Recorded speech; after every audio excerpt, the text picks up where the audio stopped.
Welcome to Good Vibes TV. I'm your host, Leslie Klein, here today to help you raise your vibration so you can thrive. My guest today is a two-time cancer survivor, a Silicon Valley entrepreneur, and interfaith peacemaker. Howard Brown is the best-selling author of Shining Brightly. He's an award-winning international speaker, an inspirational podcaster, and a survivorship coach. Coming to us from Michigan, please welcome Howard Brown. Howard, so great to see you. Hi, Leslie. Oh my God, how are you? I'm ready to raise my vibration with you. So thank you for having me as a guest. I'm honored to be here. Absolutely. Well, with a book like Shining Brightly, you totally fit into the premise of the show, which is shining brightly. And the way I like to think of it is raising your vibration. So you had a very big challenge, not just once, but twice with cancer. And this was stage 4 cancer. So tell us about your survivorship story and what exactly happened. So it's a long story. It's in the book, but I'm going to give you the highlight reel. But I ended up, I was driving to Ohio on a job promotion, and I noticed a red spot on my left cheekbone, for those that are watching. And I got off an exit to get gas, and I called my parents on a cell phone and said, there's something there. It's probably nothing. And I went to work. And I was wearing glasses at that time. This is in 1989. And this red spot kept getting bigger. A small marble, then a bigger marble, and then even bigger. And my mom had come out to help me get settled in my apartment, buying clean sheets and dishes, all the good stuff that a bachelor needs. And she's like, oh my God, we got to get that checked out. I was like, well, I feel fine. And, but I started making excuses. I got hit on the basketball court. I was in the weight room and I fell down. And I ended up going back to Boston for a speech with the American Bankers Association. And my dad, that weekend before, took me to a community hospital. And they said, it's a cyst, and take some antibiotic and you'll be fine. Well, that Monday after my speech, which was in the middle of the day, I went back to my parents and we went back to visit that community hospital. And they ended up taking not one, but 2 biopsies. Now, the waiting game stood there. I got taken to the airport. I had this weird thing on my cheekbone and my glasses really wouldn't fit well, but I was chugging along as a young, director for a big computer company, and I was traveling. And so maybe I just was not thinking about it, even though I could see it in the mirror every day. But my parents were freaking out, and it took a long time to get diagnosed. But I got called back to Boston, and that little community hospital, instead of having 1 doctor, 7 doctors greeted me that day. And they told me that I had an appointment at Dana-Farber Cancer Institute. And that was the first time I really ever heard the word cancer. It still didn't register with me. They still didn't know what I had. And I went to Dana-Farber in Boston, and I went to the waiting room, and there was old people. I was 23 years old, and I ended up going to where the kids are. The Jimmy Fund is where the pediatrics, because I was 23 and I didn't fit with the old people, and the little kids were having fun, eating candy, playing games, waiting. And they did a lot of tests on me. And then I got called back to my oncologist's office. And this is a very experienced oncologist that invented chemotherapy for blood cancers. And there was a young Harvard fellow there. And my parents were behind me, and they said, young man, you have stage 4E, accelerated T-cell non-Hodgkin's lymphoma. You have blood cancer of your entire lymphatic system that usually helps you fend off, disease and colds and anything else as part of your immune system. And we're going to have to pound it out with some heavy-duty chemo. And it was just, wow, right? I didn't hear anything else after that. It was crazy. And I looked up at the young doctor, the Harvard fellow, his name is Dr. Eric Rubin, became a dear, close, long-term friend of mine, and said, what is he talking about? And I looked back at my mom, and she was crying. My dad was a statue. And we went back home that night and invited my sister for dinner. And my dad had ran to the library and got a book on cancer. This is 1989.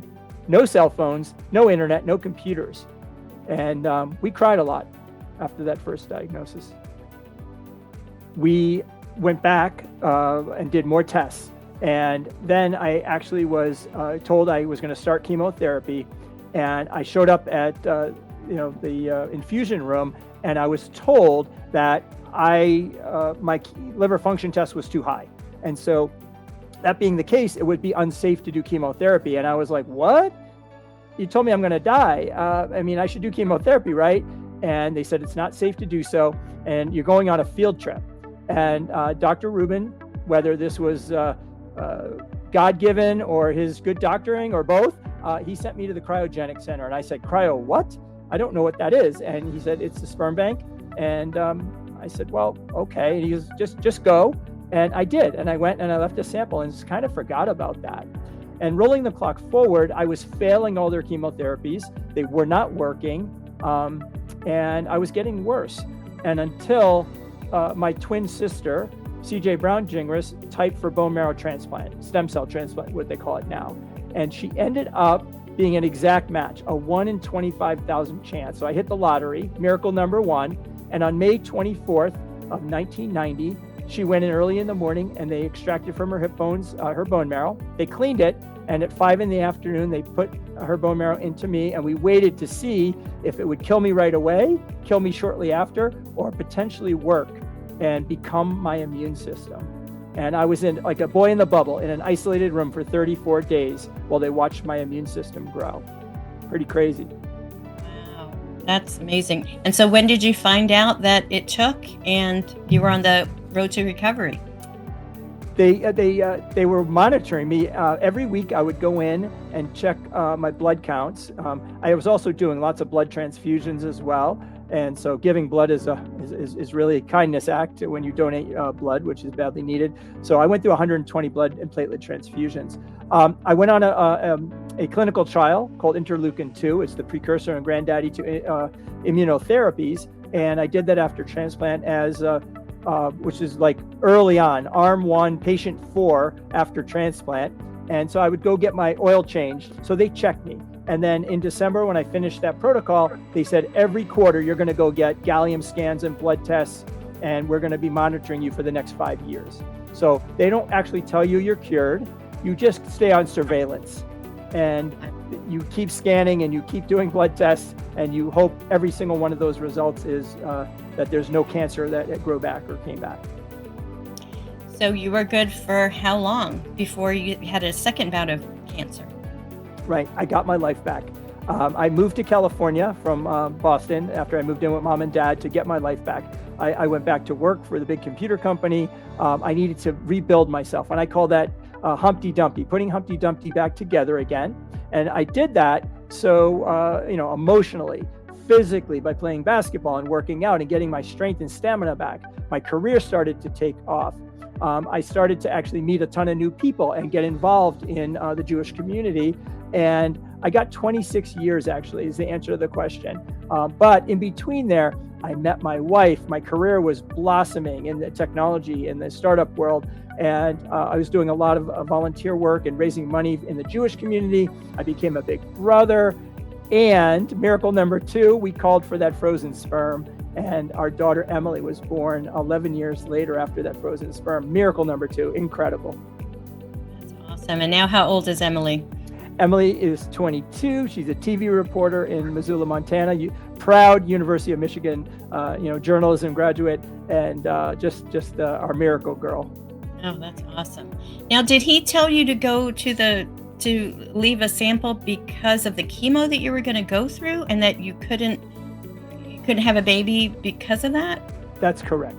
So with young people, you need to have a conversation with your oncologist about fertility. That conversation has to happen. Some people are uncomfortable with it. You have to be the person that brings it up. I had a doctor that actually brought that up to me. And due to the toxicity levels in many chemotherapies, not all, there's a chance that as a man, you will be sterile. As a woman, you could affect your ovaries and your eggs, or they'll be removed. And so there's other ways to have children, right? There's surrogacy, there's sperm donation, and there's other types of ways to adopt a child. But for me, that was the only way that I was able to have a child. Wow, so great forethought from that doctor. Mm-hmm. And that's that doctor you're still friends with now. Absolutely, we are good friends. So that was miracle number 2. Now, what happened? When did when did the next bout of cancer happen? So I got my life back 26 years later. I was moved to Michigan already. We're raising our daughter here. She's a freshman in high school. My wife Lisa is from Michigan. My twin sister, who saved my life, is living in Michigan. Her kids, they grew up together from age 4 to 6. Lisa's sister Beth had 2 boys, 4 and 6. They all grew up together. My in-laws were here. My mom would come out from Boston. My dad would come out from Boston. It was a beautiful time and place to raise a family. And I was running 2 platforms as far as my career was going in the interfaith space, basically online communities for faith and religion, and doing tons of volunteer work still. And I went in for my 50-year-old colonoscopy. Now, the screening age is now 45, unless you have family history or you actually have symptoms like blood in your stool or constipation, you need to go get checked out. But 50 was the age. If I would have got screened at age 40 or 41, we wouldn't be talking right now. I might most likely would have had either early stage colon cancer or not at all. And because a polyp would have been clipped and I would have went on with my life. But instead at age 50, I had my colonoscopy, and right then and there, my gastroenterologist knew there was something wrong. He found a tumor, he took a piece of it, and he marked it, and they took it to the lab, and very quickly I was determined that an 8.5 centimeter tumor was in my cecum, and I was stage 3 colon cancer. And lightning struck again. I mean, it was just unbelievable that this would come about again. And I didn't get colon cancer because anyone in my family had it. I didn't get it because I was symptomatic. I got it because of the amount of chemotherapy and radiation that I had for cancer number 1, for lymphoma, and I didn't get screened soon enough. I was healthy. There was no reason for it. But there is now a theory that anyone that had a young onset or childhood cancer is susceptible to have a later cancer, and that's unfortunately happened to me. And so I started down again the road of chemotherapy, installing a chemo port, side effects, surgery after surgery. So I had what's called a hemicolectomy or a colon resection, and they took 13.5 inches of my colon plus lymph nodes and margin. And then they took it, I did that surgery again after failing 12 cycles of toxic chemotherapy that gave me peripheral neuropathy. Then I did a clinical trial, and then I got really bad news a year later that it spread. And when you go metastatic, okay, spreading to a vital organ like your liver or your stomach lining or my bowel, which isn't a vital organ, but when it spreads, that's very bad news. Again, they tell you, if you Google it, and you don't want to Google it, 4% chance of living 6 to 8 months. And so get your affairs in order. It was a really brutal time. I did not know if I was going to see my daughter graduate high school. Absolutely not. So you went through all the chemo again to get over that cancer?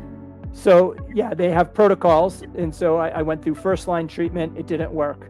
It was very toxic. There's tons of side effects. And one of the biggest side effects, besides nausea and vomiting and diarrhea, and you're on steroids, is that you get peripheral neuropathy or nerve damage to your fingertips and your hands and your feet. And you're very cold sensitive. Now, there's been some advancements in what's called an icing protocol, wearing a head cap to actually not lose your hair, but also having ice on your fingertips and toes. Unfortunately, that was after my time going through this treatment, and this is what happens. And so I failed it, and then I tried more surgery. It didn't work. It spread, and when you're metastatic, I tried Hail Mary surgery called second line or third line treatment, all very toxic. But I got a little piece of good news, and that piece of good news was that I had some regression, and we jokingly call that shrinkage. Like Jerry, on Seinfeld, George on Seinfeld would say, George, I got shrinkage, but it was a good sign. And I had joined an online community called colontown.org, and I found my mentors. My wife found other caregivers to support each other. And this is now a different time. This is the digital age. This is Facebook.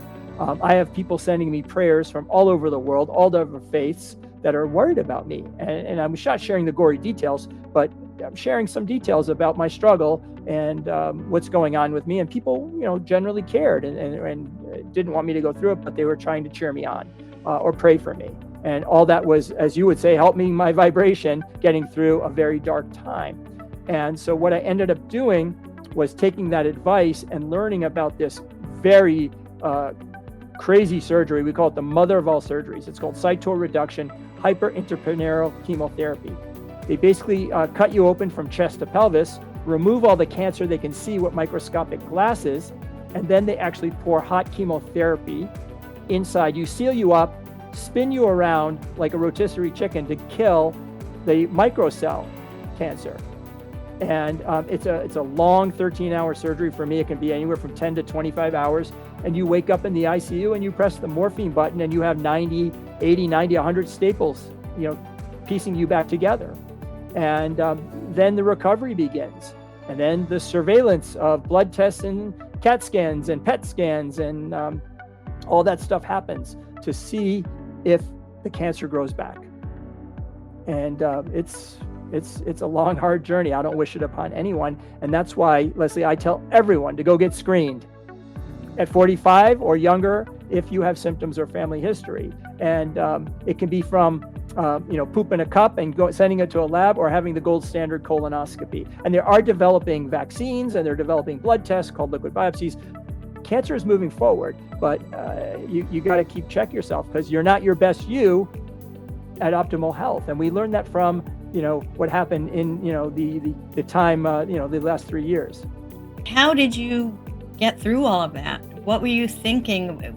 Was it your faith? What was it? Your mindset? Was it all of it? I would say faith, yes. I said I took in from thousands and thousands of people praying and cheering me on. Also, that I had been through cancer before. So I had the mental toughness. Now, I had some dark days. I didn't have easy days all the time, but I didn't allow myself to stay there in that darkness.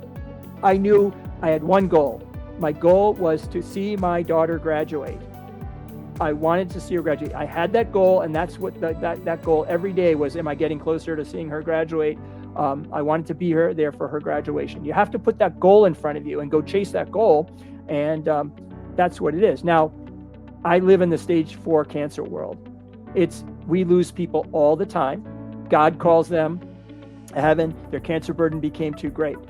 So I actually take great effort to honor those that are going through treatment, those that have been through treatment, and those who lost to treatment. Every single day I try to honor those.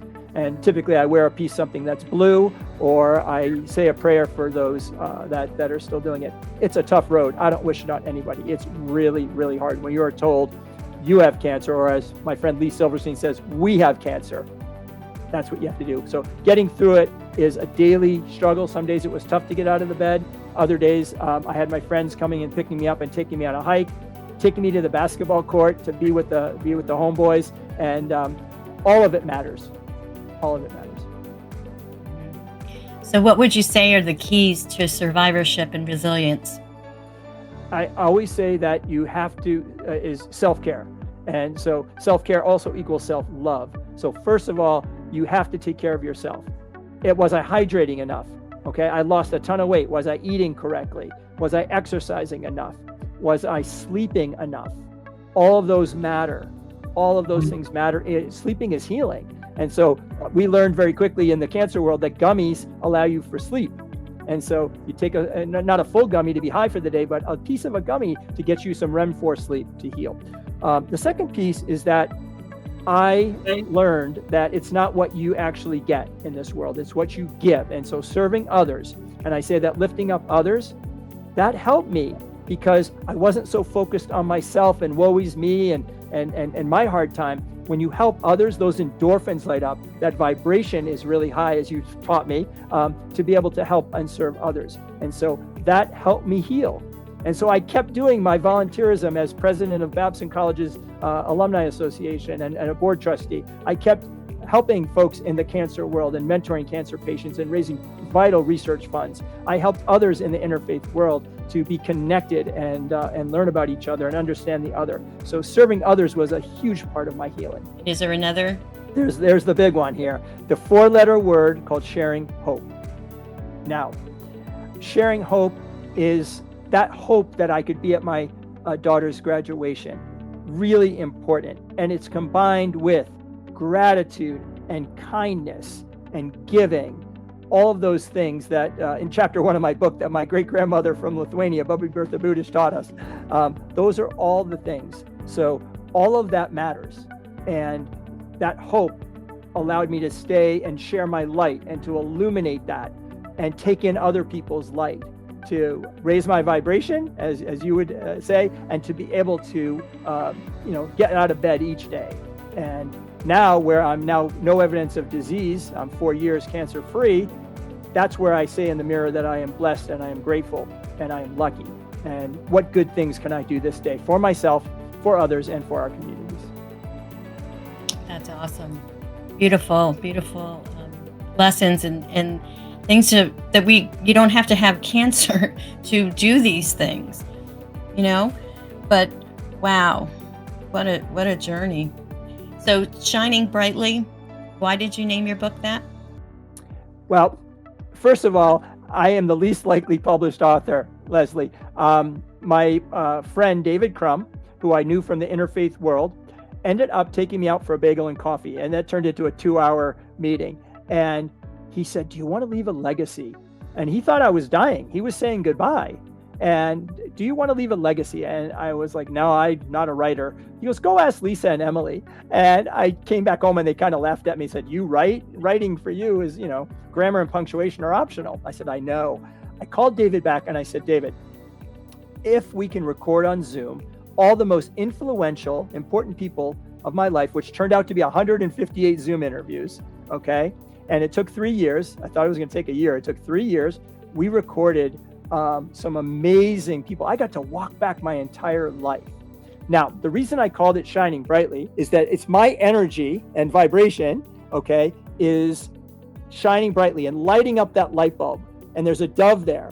And the dove is for peace, love, and hope. So my goal in life now is to illuminate peace, love, and hope, okay, throughout the world. And that's how the Shining Brightly came. And it also came from Shining Brightly at Babson College. I introduced the new president of the college, and I said, "Babson is shining brightly for you today."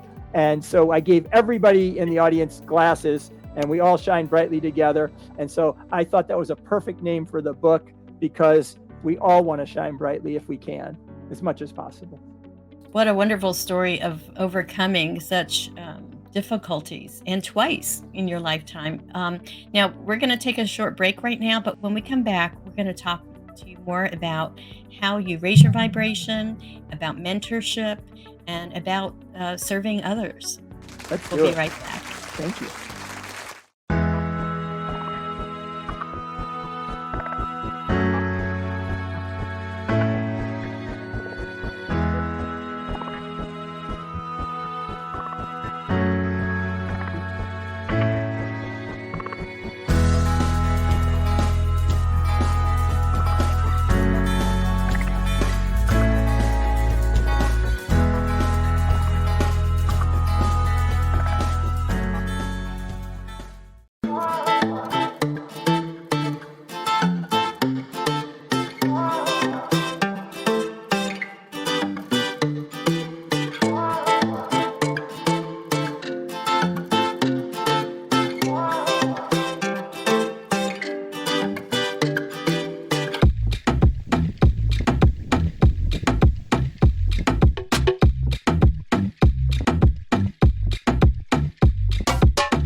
And welcome back to Good Vibes TV.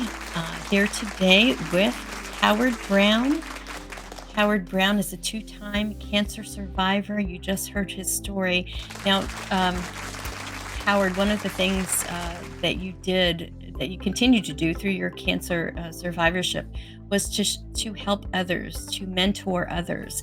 And I have a picture here. You're a big brother to Ian.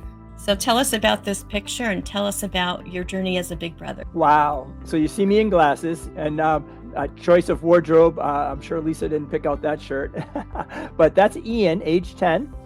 And we met in Santa Monica, California. I had moved out to California in 1991. So this is probably 1993. And I had met my wife, Lisa, through the Jewish Federation.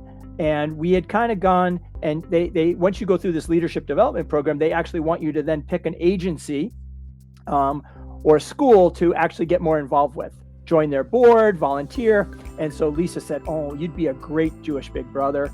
And so I went and I interviewed, and they did a background check, and then you wait to get matched. And so I got matched with Ian, and the obligation for Jewish Big Brothers, now Jewish Big Brothers and Big Sisters of Los Angeles, is to spend 4 to 6 hours every other week. And then in the off week, you actually make a telephone call to start the relationship. So Ian lived in Santa Monica, maybe 10 blocks from the beach. And we walked to Santa Monica Beach, and he had a little portable chess set. And we ended up playing chess on the beach, and he was 10 and he beat me. I have to say that he beat me. And we ended up going for ice cream, and we ended up shooting baskets, and we had a nice first visit. And that visit then led to a phone call, and we started to get to know his mom, Susan, who's actually passed away, and we started to get to know each other. And it was really important because Ian's father was in prison. So he's growing up a fatherless boy, and he didn't have really a role model. And I actually enjoyed it too, because it allowed me to be a kid. So I took Ian to his first concert. It was a heavy rock concert, 9 Inch Nails, right? And we got to go to sporting events, and I got to see him grow up, and he did sports. He played football at Santa Monica High School, and we got to go to his plays and got to be involved with him. And then Lisa met him, and it was really incredible because we started to get to know each other. And what happens then is that you take a real interest, and I was actually learning a lot about myself. And so mentorship to me was learning, and also about Ian and watching him grow. And, he wasn't always the greatest kid. He got in a little bit of trouble. And, I got the phone call, you got to talk to Ian, right? And so I did. And but most of the time kept him on the straight and narrow. But I learned about myself. And it was really an amazing thing. And I really embraced it. And I would look forward to meeting Ian every week. And then we had to face one little hurdle. I took a job in San Francisco, and he's in LA, and they wanted us to stop the match. And I knew by stopping the match, Ian would not be eligible for scholarship after age 18. The match ends at age 18 officially. But I went and petitioned the board of directors at the Jewish Big Brothers and now Big Sisters of LA. And I said, you can't stop this match. I will fly down, I will fly him up. And we kept the match going, and he ended up going to UC Santa Cruz, where I was living, in Palo Alto, California, and I would see him. I helped move him into college, and we would see each other all the time. And it just sort of kept continuing. We didn't want to stop. We had become family, and I was his big brother. And when I had Emily, he planted a seed for her on her baby naming ceremony. And so he's now become Emily's Uncle Ian.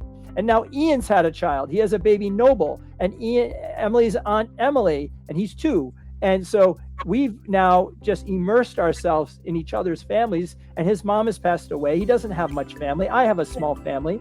We are family. It's one of the proudest things I've ever done was to become a mentor big brother. I got to stand up at his wedding. Yes, I was going to show you the picture. Oh, okay. I have the picture. Yes. That's so Ian, when he was a little boy, and here he is getting married, and you're his best man? I am his best man at his wedding. We had matching ties and all that. That was 3 months after, in July 13th of 2018. That's just a few months after I had that massive surgery. I still had a huge scar. The staples were removed, but I was still in recovery. But I was not missing it. Well, thank you. I was trying hard, but I got out there for that, and it was really important for Lisa and Emily and I all to be there to support Ian and Sarah for this wedding. And it was a very big, beautiful moment. That's the good moments, right? That's the reason to live and do that. Yeah, it was cool. It was really great. So what I've done now is I believe that mentorship is a part of leadership, a part of gratitude. When you actually allow yourself to mentor someone else and lift them up, right? Part of my principle number 2, or allow yourself to be mentored and lifted up, is a lost art. And so I speak about that in my book. I actually speak about it to corporate companies, and it's important. And we have a free gift about mentorship that we're going to talk about a little later. I want to switch over now to your work as an interfaith peacemaker. This is interesting stuff, right? Yes. So we moved to Michigan, and in Michigan, I learned that the largest Arab Muslim population outside of the Middle East is in Dearborn, Michigan, and then there are suburbs. And I learned that there's a group of people called Chaldean. Never heard of a Chaldean before. Those are Iraqi Orthodox Catholics, and there's about 300,000 each. The Jewish community is about 65,000 here.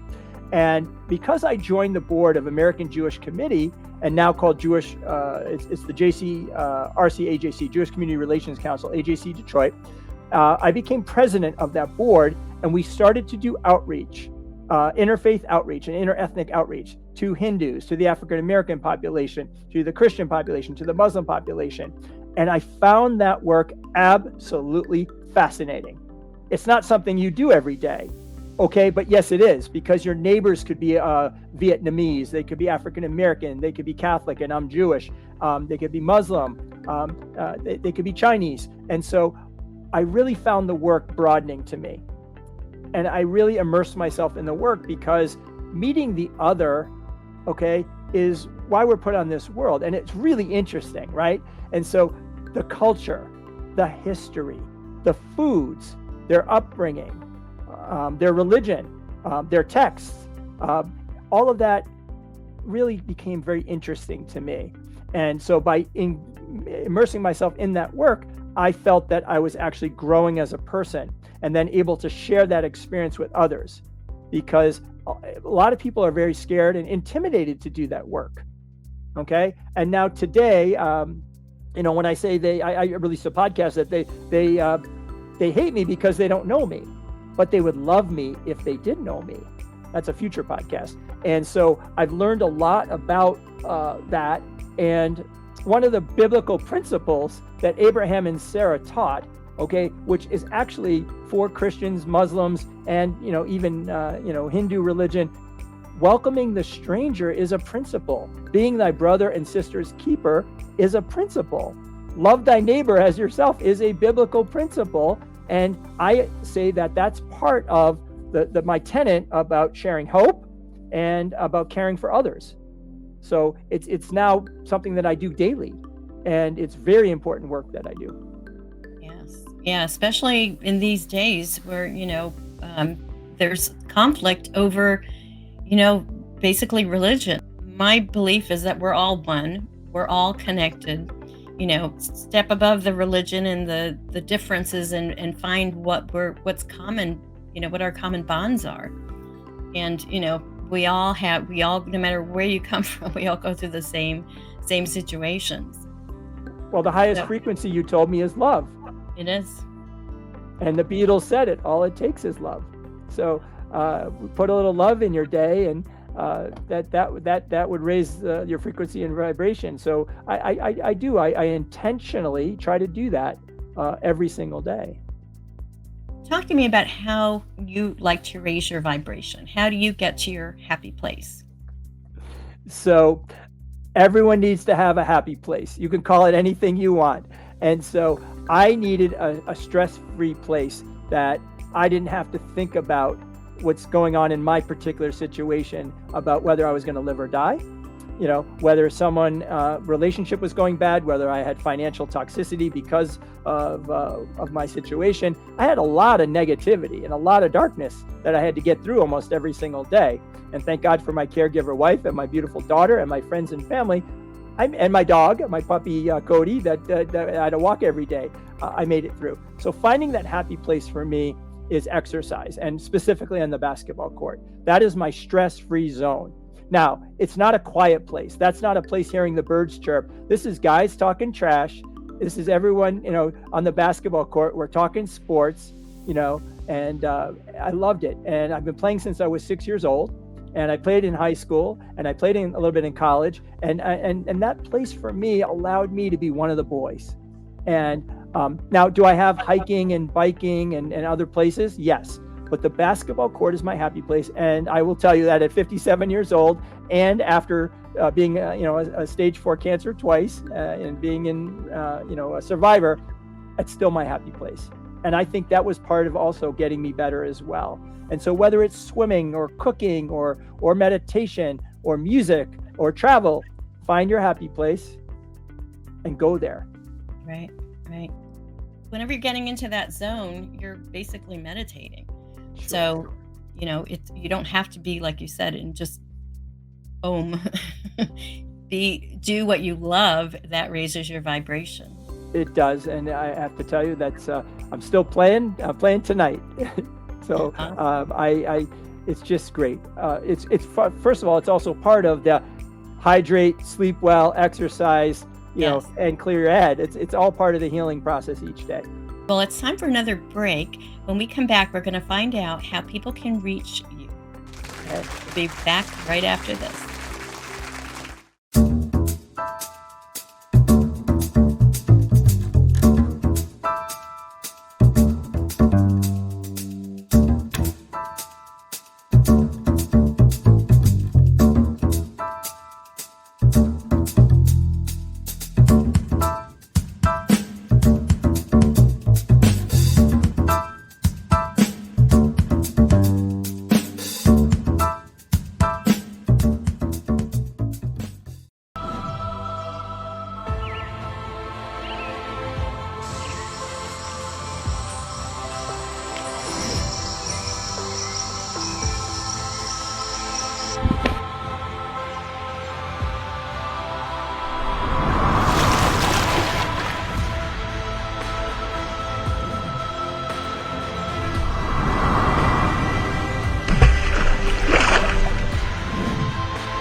And welcome back to Good Vibes TV. My guest today is Howard Brown, 2-time cancer survivor, big brother, husband, and really a leader in sharing how to get through the tough times in life.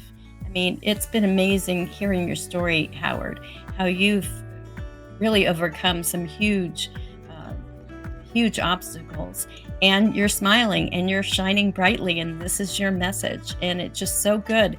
How can people reach you? What's the best way to reach you? Well, the best way and the easiest way to reach me is to reach me at shiningbrightly.com. Real easy. Just come to the website. I'm very interactive. I am also on LinkedIn and Facebook and direct messaging and texting and all that stuff. I'm very interactive. I want to hear from you. I want to talk to you. I want to engage with you. People often ask me for cancer resources or entrepreneurship or business resources. Love to be that traffic cop and connect people up. It'd be my pleasure to do so. And a very big thing is that we all get knocked down in life and in family and in business, and me in health and others in health. And the job is to get back up again. And that's what a survivorship coach does. That's how I help people through real lived experience, is I help them shine a little bit each day for themselves so that then they can go help others.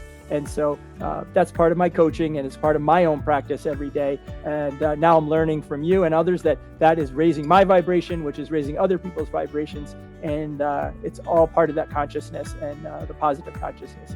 And so I'm excited. So that's the best way to get a hold of me as well. Now, I understand you have a free few gifts for people that they can actually get from your website. So I'm going to pull your website up. Okay. So when they go to the book, of course, they will want to buy the book. Love that. Learn about your story. But if you go here to the book, Media Kit Discussion. Yeah, or scroll right down, right? And anyone that buys the book, just contact me. I'll send them a signed autograph book plate.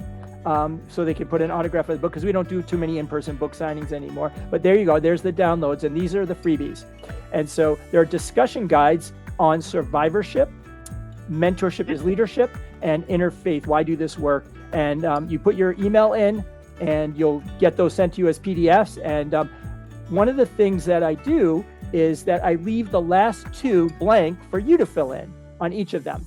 And I'd love for you to share those back with me. Tell me 2 additional things on survivorship, mentorship, and interfaith that you learned and you want to share back with me. And you can share those guides out with anyone you want. They can come to the website, or you can share them with others and get into discussion with other folks as you lift yourself and lift others up. Yeah, that's great. I looked at all three of the PDFs and a lot of great information. And like you said, things to think about that you may not have thought about, things to share with others, in ways to improve your relationship with other people as well. What a wonderful interview. Thank you so much for sharing all that you did today with your life story. And, the best is yet to come, right? Do you have any last thoughts for our audience before we go? I do. And I want to actually shine brightly back to you. I want to share that highest vibration back to you. Oh, you got your glasses on right here. And tell you that, listen, life is hard. It is really tough, but to shine brightly just a little bit each day for yourself, for others, and our communities will make the world a better place. Keep shining brightly. Thank you so much, Howard, for this interview, and many blessings to you. And just thank you for everything that you've been through, because from Ian to all the people that you've touched, your life has made such a difference to date, and there's more to come. So looking forward to seeing you shine brightly. Grateful for you, Leslie. Thank you. Thank you, Good Vibes viewers, for watching. If you got value from this show, please like, share, and subscribe. And remember to raise your vibe so you can thrive. Peace out, everyone.